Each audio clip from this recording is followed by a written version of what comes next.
Anardың 10 түрлі пайдасы.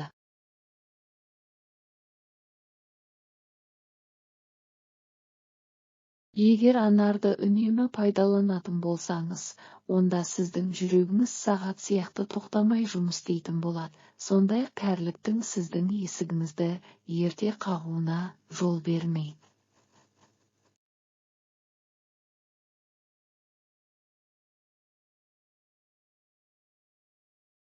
Анар жемісі шырыны қандай дәруменге бай екені барлығымызға да таныс. Өйткені бұл жеміс туралы аз жазылып жүрген жоқ. Бұл постта анар жемісінің ерекше қасиеттеріне, пайдалы жақтарына тоқталсам деймін бір. Анар адам организмін құнарлы заттармен қамтамасыз етіп отырады. Оның құрамында 15 түрлі амин қышқылы бар. Сонымен қоса 9-6 дәрумендер мен минералдарға, калий, мырыш, фосфор бай. Анар калориясы төмен жеміс. 100 гр жемісте бар жоғы 72 килокалория болады.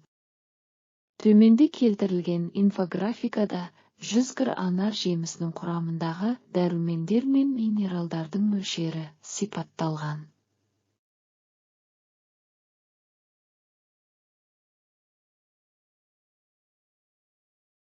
Екі.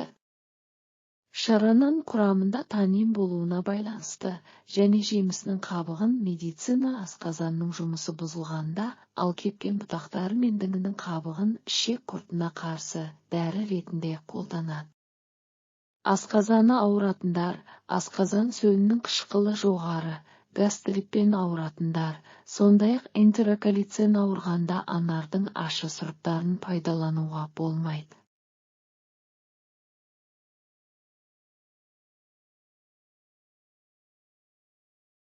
3. Қанның құрамында темір аз болса және адам сүйектері сынғанда тез бітіп кету үшін анарды жеу керек. 4. Анар шырынының тағы да бір ерекше қасиеті ол радиация әсеріне шалдыққандарға көмектеседі. 5. Анар шырыны иммунитеттің жағдайын жақсартады, нәтижесінде ағза тұмау сияқты ауруларға шалдықпайды. Жөтел кезінде тіпті анар шырынымен тамақ шаюға кеңес беріледі.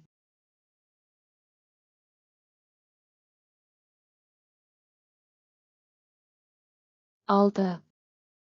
Анар құрамында калийдің мөлшері өте көп болғандықтан ол қан қысымын төмендету үшін өте тиімді болып табылады.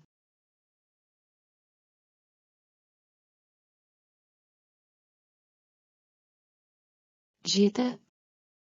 Анардың құрамында қабынуға қарсы тұратын зат бар, және ол буын ауруларына шалдыққан адамдардың шеміршектері ыдырауының алдын алуда маңызды рөл атқарады. Анар шырыны сондай-ақ адамды буын қабынуына шалдықтыратын ферменттердің артуына кедергі жасайды, және шеміршектердің бұзылуының алдын алады. Анар құрамында өте көп мөлшерде эстроген элементі бар. Бұл элемент әйел адамдардың сүйектерінің қаусап кетуінің алдын алады.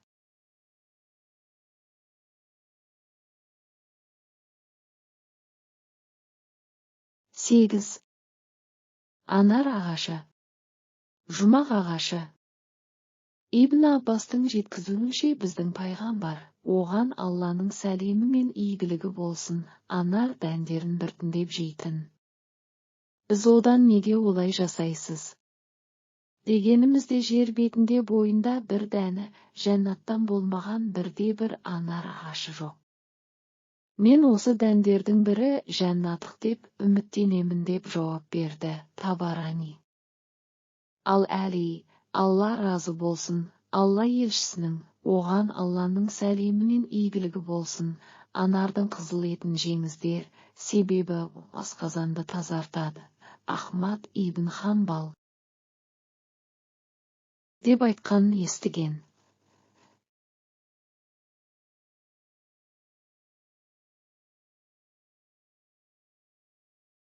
9. Анар косметика саласында аса кең таралған.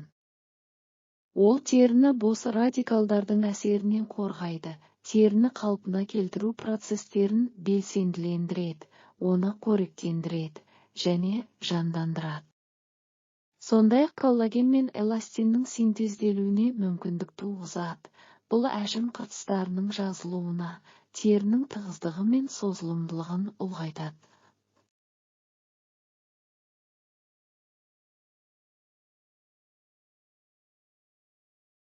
10. Біз телеарнасының хабарлауы бойынша, Лос-Анджелестегі Калифорния университеті зерттеушілерінің бір тобы 65-70 жас арасындағы простат ауруына шалдыққан ер адамдардың бір тобын бақылауға алған екен.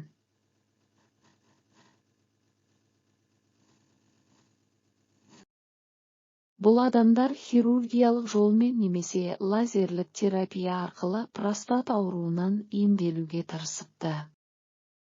Бірақ тексеру кезінде байқалған белгілерге қарағанда, бұл адамдардың ауруы одан ары өршіп кеткен. Зерттеушілер ауруға шалдыққан осы адамдардың бірнешеуін таңдап алып, оларға күніне белгілі бір мөлшерде анар шырынын беріп тұрды. Бұл шараның нәтижесінде осы адамдардағы простат ауруының өршу жылдамдығы анар шырынын ішкеннен кейін айтарлықтай бәсеңдеді.